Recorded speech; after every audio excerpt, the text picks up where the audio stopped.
Hi friends, എല്ലാവർക്കും recipes by രേവതിയുടെ ഒരു പുതിയ എപ്പിസോഡിലേക്ക് സ്വാഗതം.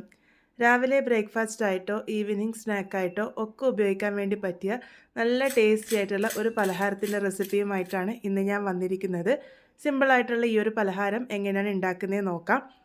അതിനായിട്ട് ഞാനിവിടെ എടുത്തിരിക്കുന്നത് സാബൂനരിയാണ്, ചവ്വരി എന്നും ഒക്കെ പറയും. അരക്കപ്പളവ് സാബൂനരി ഇവിടെ എടുത്തിട്ടുണ്ട്. ഇത് ഞാനിപ്പോൾ ഒരു പാത്രത്തിലേക്ക് ഇട്ട് കൊടുത്തിട്ടുണ്ട്. ഇതാദ്യം ഒന്ന് 2-3 പ്രാവശ്യം നല്ലപോലെ കഴുകിയെടുത്തിട്ട് വരാം. അപ്പോൾ ഞാനിതിപ്പോൾ നല്ലപോലെ കഴുകിയെടുത്തിട്ടുണ്ട്. അതിനുശേഷം ഇതിലേക്ക് ഞാനിവിടെ അരക്കപ്പളവ് വെള്ളമാണ് ഒഴിച്ചു കൊടുത്തിരിക്കുന്നത്. ഏത് കപ്പിലാണോ സാബൂനരി എടുത്തിരിക്കുന്നത് ആ ഒരു കപ്പിൽ തന്നെ വെള്ളം എടുത്താൽ മതിയാകും. അപ്പോൾ ഈ ഒരു രീതിക്ക് ഒന്ന് സോക്ക് ചെയ്യാൻ വേണ്ടി വെക്കുകയാണ്. ഒരു 3 മുതൽ 4 മണിക്കൂർ നേരത്തേക്ക് നിങ്ങൾക്കിത് സോക്ക് ചെയ്യാൻ വേണ്ടി വെക്കാം. ആ ഒരു സമയമാകുമ്പോഴേക്കും ഇത് നല്ലപോലെ വികസിച്ച് വരും. അപ്പോൾ ഇതിപ്പോൾ ഞാനിവിടെ റെസ്റ്റ് ചെയ്യാൻ വേണ്ടി വെച്ചിട്ടുണ്ട്. 3 മണിക്കൂർ നേരത്തേക്കാണ് ഞാനിവിടെ സാബൂനരി റെസ്റ്റ് ചെയ്യാൻ വേണ്ടി വെച്ചത്. ഇപ്പോൾ നോക്കൂ, വെള്ളമൊക്കെ നല്ലപോലെ വറ്റിയിട്ടുണ്ട്. ഒട്ടും തന്നെ വെള്ളപ്പറ്റില്ല.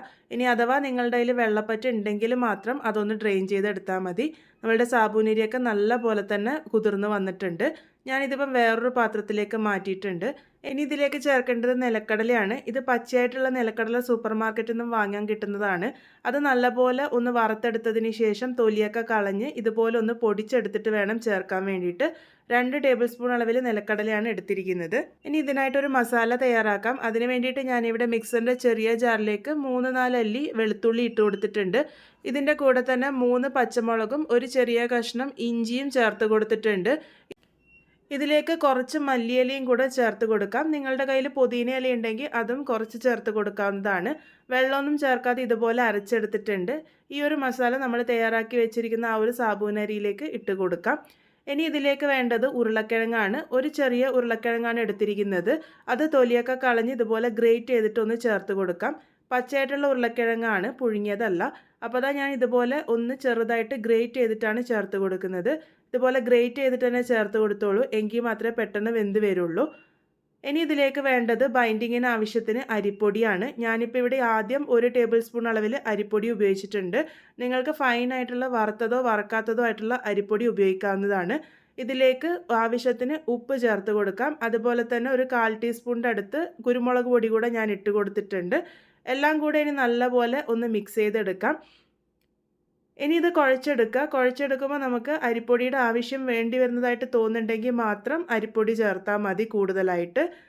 അപ്പോൾ ഞാനിതിപ്പോൾ ഒന്ന് കുഴച്ചെടുത്തിട്ടുണ്ട്. ഒരല്പം സ്റ്റിക്കി ആയിട്ട് തോന്നുന്നുണ്ട്. ഞാനിവിടെ 1 ടേബിൾ സ്പൂൺ അളവിൽ അരിപ്പൊടി കൂടെ ചേർത്ത് കൊടുത്തിട്ടുണ്ട്. അരിപ്പൊടി എപ്പോഴും നോക്കിയിട്ട് മാത്രം ചേർത്താൽ മതി, നമ്മളുടെ കൂട്ടിൻ്റെ കൺസിസ്റ്റൻസി റെഡിയാക്കി എടുക്കാൻ വേണ്ടിയിട്ട്. അപ്പോൾ ഞാനിപ്പോൾ ഇവിടെ 2 ടേബിൾ സ്പൂൺ അളവിൽ അരിപ്പൊടിയാണ് ചേർത്ത് കൊടുത്തിരിക്കുന്നത്.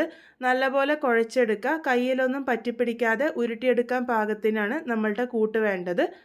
അപ്പോൾ ഈ ഒരു രീതിക്ക് ഞാനിവിടെ നല്ല പോലെ തന്നെ മിക്സ് ചെയ്തെടുത്തിട്ടുണ്ട്. ഇപ്പോൾ കയ്യിലൊന്നും ഒട്ടിപ്പിടിക്കാതെ നമുക്ക് ഉരുട്ടിയെടുക്കാൻ പാകത്തിന് കൂട്ട് തയ്യാറായിട്ടുണ്ട്. ഇനി ഇത് ഉരുട്ടിയെടുക്കാനാണ് പോകുന്നത്. നിങ്ങൾക്ക് ഏത് ഷേപ്പിൽ വേണമെങ്കിലും ഇത് തയ്യാറാക്കി എടുക്കാവുന്നതാണ്. ഞാനിതുപോലെ ചെറിയ ഉരുളകളാക്കിയിട്ടാണ് എടുക്കുന്നത്. അപ്പോൾ ഈ ഒരു വലുപ്പത്തിൽ ഞാനിപ്പം ഉരുളകളാക്കി എടുത്തിട്ടുണ്ട്. ഇതുപോലെയാണ് ഞാനിപ്പം ചെയ്തെടുക്കുന്നത്. നിങ്ങൾക്ക് കയ്യിൽ വെച്ചിട്ട് പരത്തിയിട്ട് വേണമെങ്കിലും തയ്യാറാക്കാവുന്നതാണ്. ഈ ഒരു വലുപ്പത്തിലുള്ള 7 എണ്ണമാണ് തയ്യാറാക്കിയിരിക്കുന്നത്. ഇനി ഇത് കുക്ക് ചെയ്തെടുക്കാം. അതിന് വേണ്ടിയിട്ട് ഞാൻ ഇതുപോലത്തെ അപ്പച്ചട്ടി, നമ്മൾ ഉണ്ണിയപ്പൊക്കെ ഉണ്ടാക്കുന്ന ആ ഒരു ചട്ടിയാണ് ഉപയോഗിച്ചിരിക്കുന്നത്. അതിലേക്ക് കുറച്ച് എണ്ണ ഒന്ന് ഇതുപോലെ സ്പ്രെഡ് ചെയ്ത് കൊടുത്തിട്ടുണ്ട്. അതിനുശേഷം ഓരോന്നായിട്ട് ഓരോ കുഴിയിലേക്ക് വെച്ച് കൊടുക്കാം.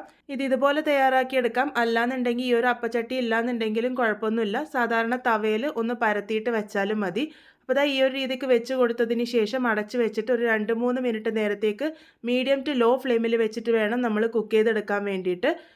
ഒരിക്കലും ഹൈ ഫ്ലെയിമിൽ വെച്ച് കുക്ക് ചെയ്യരുത്. കാരണം ഇതിൻ്റെ ഉള്ളോളം വെന്ത് വരാൻ കുറച്ച് സമയം എടുക്കും. അപ്പോൾ കുറച്ച് സമയം എടുത്ത് തന്നെ ഇത് കുക്ക് ചെയ്തെടുക്കണം. അപ്പോൾ മീഡിയം ടു ലോ ഫ്ലെയിമിൽ വെച്ചിട്ട് കുക്ക് ചെയ്യുക. ഇടയ്ക്കിടയ്ക്ക് ഇതുപോലെ ഒന്ന് തിരിച്ചു കൊടുക്കുക. എല്ലാ സൈഡും ഒരു ഗോൾഡൻ ബ്രൗൺ കളർ ആകുന്നത് വരെയാണ് നമ്മളിത് ഫ്രൈ ചെയ്തെടുക്കേണ്ടത്. ഇതിപ്പോൾ പാകത്തിന് റെഡി ആയിട്ടുണ്ട്. ഇത് കുക്ക് ചെയ്യാൻ വേണ്ടിയിട്ട് ഒരല്പം സമയം കൂടുതലായിട്ട് വേണ്ടി വരും. കാരണം ഇതിങ്ങനെ ഉണ്ടാക്കുന്നതുകൊണ്ടാണ്. ഇനി പരത്തിയിട്ടാണെങ്കിൽ ഇതിനേക്കാളും കുക്കിംഗ് ടൈം കുറച്ചും കൂടെ കുറയും. അപ്പോൾ ഈ ഒരു രീതിക്ക് പലഹാരം ഇവിടെ റെഡി ആയിട്ടുണ്ട്. എണ്ണയിലൊന്നും മുക്കിപ്പൊരിക്കാതെ വളരെ സിമ്പിളായിട്ട് വളരെ ഹെൽത്തി ആയ രീതിയിലാണ് നമ്മളിത് തയ്യാറാക്കിയിരിക്കുന്നത്. പുറമേ നല്ല ക്രിസ്പി ആയിട്ടാണ് നമ്മളുടെ ഈ ഒരു പലഹാരം ഉണ്ടാകുക. ഉള്ളിൽ അതുപോലെ തന്നെ സോഫ്റ്റ് ആയിട്ടാണ് ഉണ്ടാകുക. രാവിലെ ബ്രേക്ക്ഫാസ്റ്റ് ആയിട്ടും വൈകുന്നേരം ചായയുടെ കൂടെ കഴിക്കാനായാലും ഒക്കെ പെർഫെക്റ്റ് ആയിട്ടുള്ള ഈ ഒരു പലഹാരം നിങ്ങൾ എന്തായാലും ട്രൈ ചെയ്ത് നോക്കുമെന്ന് പ്രതീക്ഷിക്കുന്നു. ട്രൈ ചെയ്തതിന് ശേഷം നിങ്ങളുടെ ഫീഡ്ബാക്ക്സ് അറിയിക്കാൻ വേണ്ടി മറക്കരുത്. വീണ്ടും ഒരു നല്ല റെസിപ്പിയുമായി വളരെ പെട്ടെന്ന് തന്നെ കാണാം.